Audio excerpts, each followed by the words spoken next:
Bismillah wa salatu wassalamu ala Rasulullah. So we move on to the next surah. We move on to the next surah, which is Surah At-Takwir. Surah At-Takwir continues its relationship with the surah before it by the last passage. Surah Abasa spoke about the condition of the people on the day of resurrection. That فَإِذَا جَاءَتِ الصَّاخَّةُ, when the great matter shall come, then people will be running away from their family members and everyone will be busy in their own matters. So this part, everyone will be busy in their own matters. Surah At-Takwir then continues and expands on this. Surah At-Takwir, it is narrated by Imam Tirmidhi and Imam Ahmad rahimahullah that the Messenger of Allah ﷺ said, "Man sarrahu an yanzura ila yawm al-qiyamati ra'ya 'aynin falyaqra Surah At-Takwir." That one who it makes him content to see the day of resurrection, the sight of with his eyesight, by the sight of his eye, right? Meaning, if you really want to visualize, the day of resurrection, then read Surah At-Takwir. So the first 6 ayat have to do with events that will take place, which have to do with natural phenomena, and then the ayat after that till ayah 14 have to do with more with the human being. So in the first ayah, Allah Ta'ala says, "A'udhu billahi minash shaitanir rajeem, Bismillahir Rahmanir Rahim, إِذَا الشَّمْسُ كُوِّرَتْ." That when the sun unfolds, so this is going to be taking place before the first 6 ayat have to do with what takes place before the day of resurrection, and then the ayat after that have to do with when the day of resurrection is established. So إِذَا الشَّمْسُ كُوِّرَتْ, when the sun unfolds, Allah Ta'ala is speaking about how the sun will be finished off, and how Allah Ta'ala will fold the sun. كُوِّرَتْ. This comes from the same word which is used for the Arabs would use it for in speaking about the way they would tie their turban, right? Takwirul amama. So the way that when you fold the turban, the imama, that every time you fold it, it is becoming that cloth is becoming smaller, and what you can see with every layer becomes hidden. So that the sun, its rays and its light will start to become hidden, and Allah Ta'ala will fold the sun. وَإِذَا النُّجُومُ انْكَدَرَتْ, and when the stars collapse.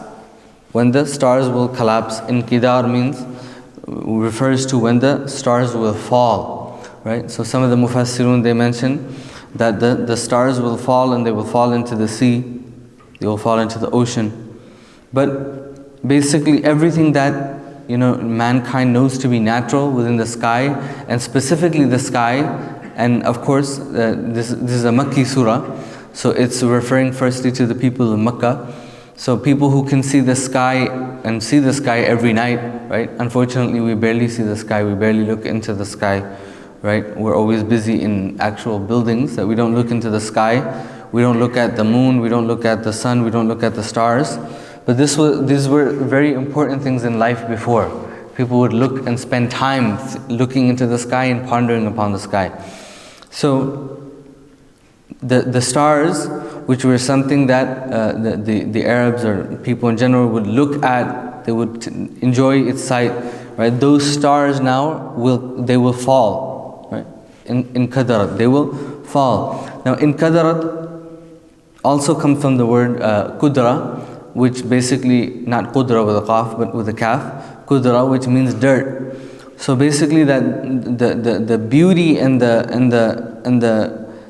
light of the stars will all be lost, and then now the sky will remain dark and will not have beauty. The sky will be removed of beauty and light. وَإِذَا الْجِبَالُ سُيِّرَتْ, and when the mountains are moved away. Right? When the mountains are moved away. Now Allah Ta'ala is using this way of, this voice, which is that the sun will be folded, the skies will fall, the mountains will be moved.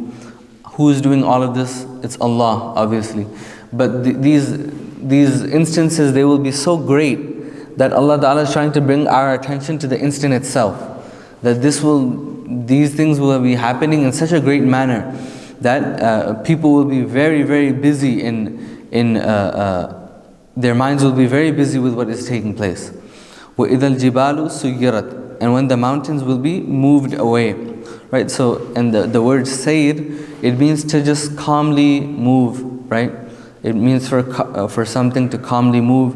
So for a group of camels or whatever, when they calmly they just move at night, then this would be called sayr. So the mountains, they will just be naturally floating, naturally be moving about, right? And these are like three of the greatest things from the natural world for the human being: the sun, the stars, and the mountains. Right? All of these things elaborate greatness in size, greatness in beauty. And all of these things, all of a sudden, they're moving from their place. None of them are remaining in their place. So the mountains, they will be floating and just moving naturally. Then Allah Ta'ala speaks about the camels. وَإِذَا الْعِشَارُ عُطِّلَتْ, and when the camels, 10 months pregnant, are deserted. The Aishar, which is the plural for Ushara, was the camel that would carry its child in the womb for around 10 months. And this was a very, this was the most valuable camel, according to the Arabs. Right? This was the most valuable camel that that in their eyes, in the society, this was the most valuable camel. And Allah Ta'ala is saying that they will be deserted. What is this referring to? That on that day, even something which people would probably kill themselves over, right? Or in our time, to get in huge lines for a big sale, even those things, they will have no value on that day. Everyone will be very busy in what is taking place. So the Aishar, these very, very valuable camels, they will be left to the side, right? Utla refers to when something is put off, when something is of no use, when something is of no use.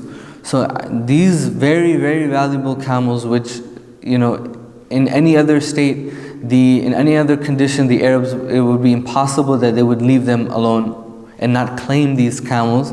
No one will claim them. They will be there, they will be in gathering, they will be in huge herds, but no one will claim them. وَإِذَا الْوُحُوشُ حُشِرَتْ, and when the wild beasts are assembled together. So Aishar were the very valuable camels. Wuhush are all of those animals that cannot be tamed and that are not tamed. So all those animals in jungles which are not tamed, even they will be then resurrected.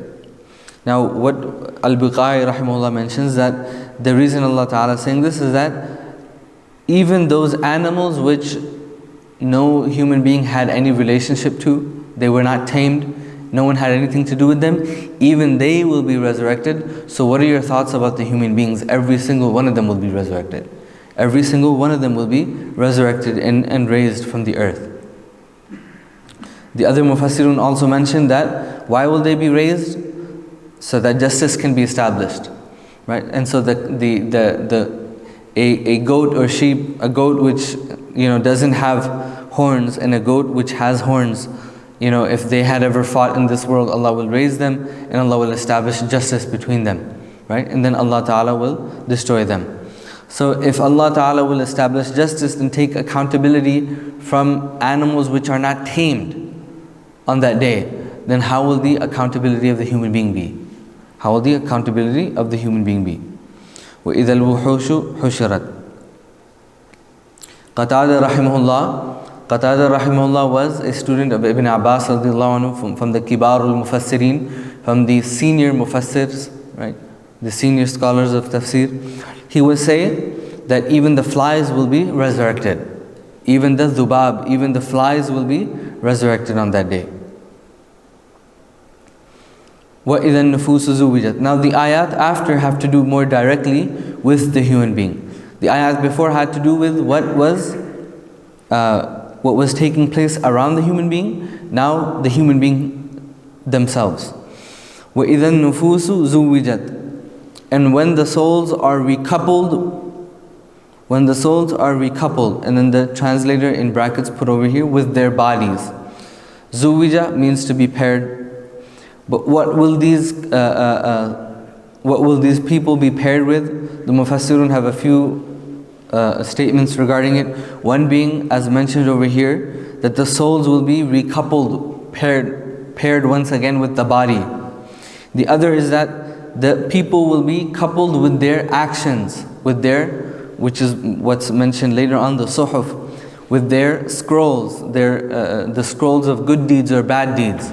They will be partnered once again with those scrolls. And the third statement which is mentioned is that people will be recoupled with the people who they worshipped. So people who worship idols, people who worship celebrities, people who worshipped icons and figures or technology, all of those things, and people will be resurrected, and then they will be coupled with them. That these were the people, the things you loved, now you're resurrected with them. You are resurrected with them. So people will be resurrected with the groups they associated with in this dunya.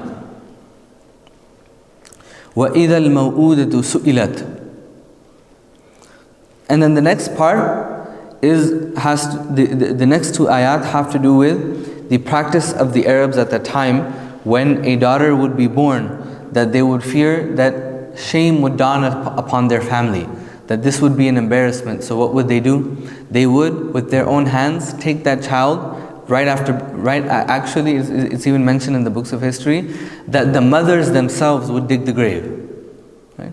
How unfortunate was that society, that the mothers themselves would dig the grave, and then they would, when the birth would take place, after that the father would take that daughter and would bury that daughter alive.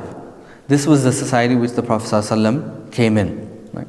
And some of we won't take names, but some of Allah Ta'ala forgave them, but some of even the great of Sahaba, because it was a part of their culture, it was a part of what took place, they had done this as well. Right?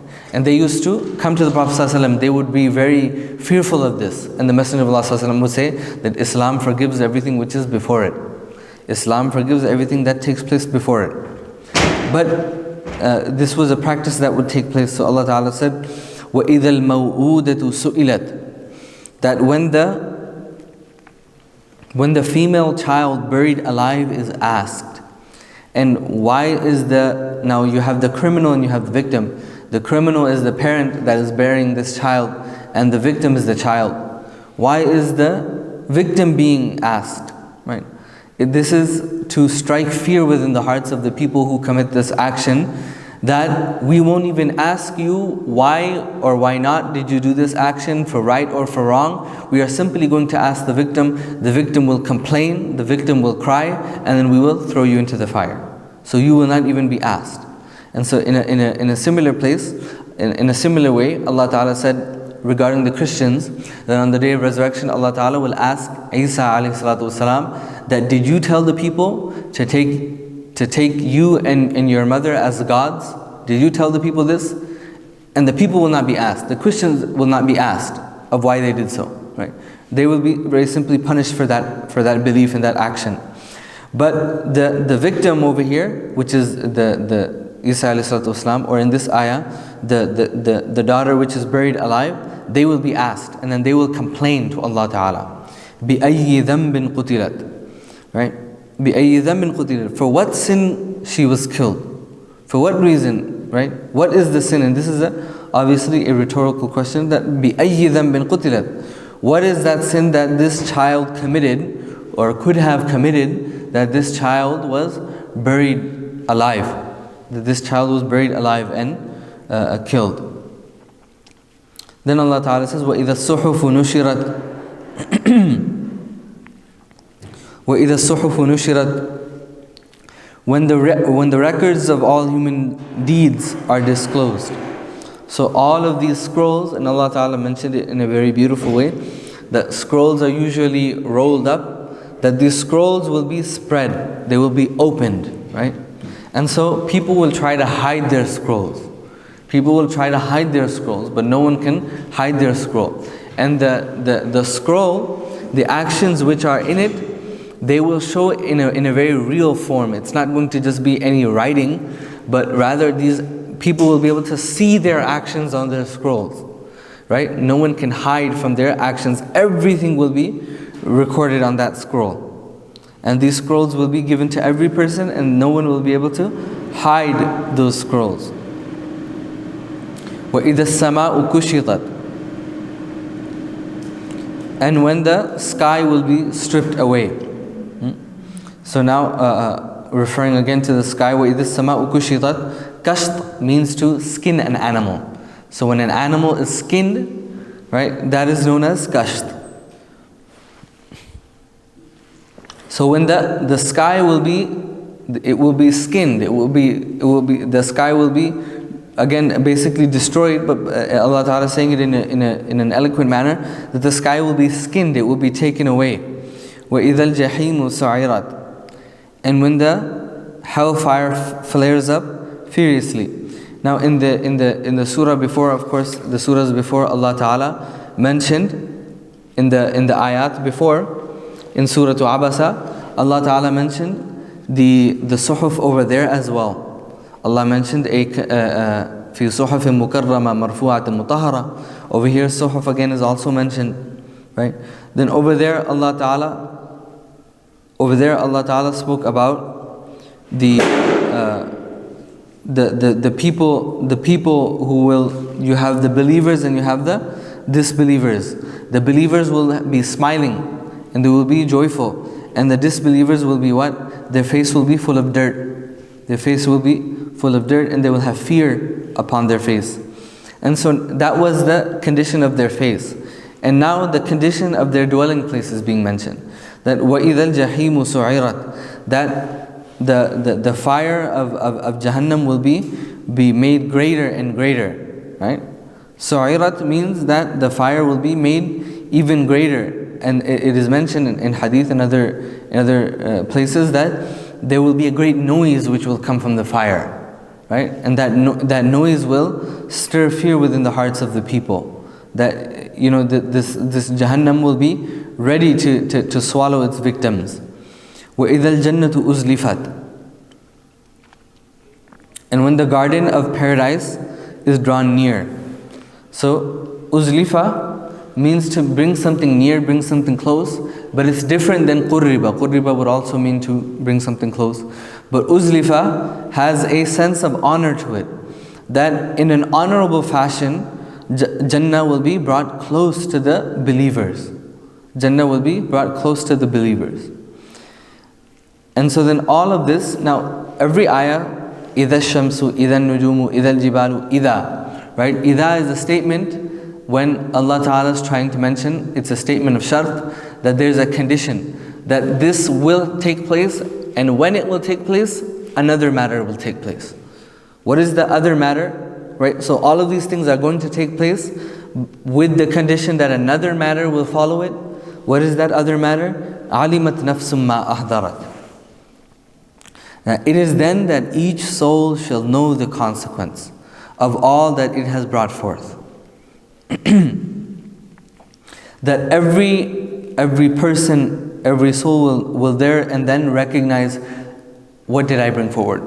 What did I do in the dunya? What did I bring forward into this world? And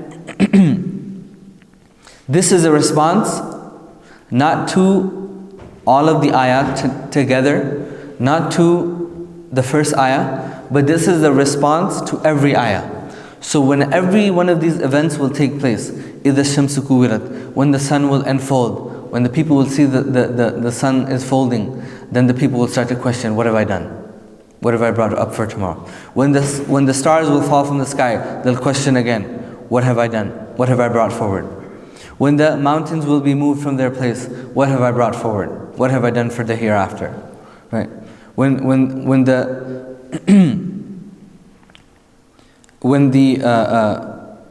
the suhuf will be spread forward, and the sky will be destroyed, and Jahannam will be brought forward, and Jannah will be brought forward.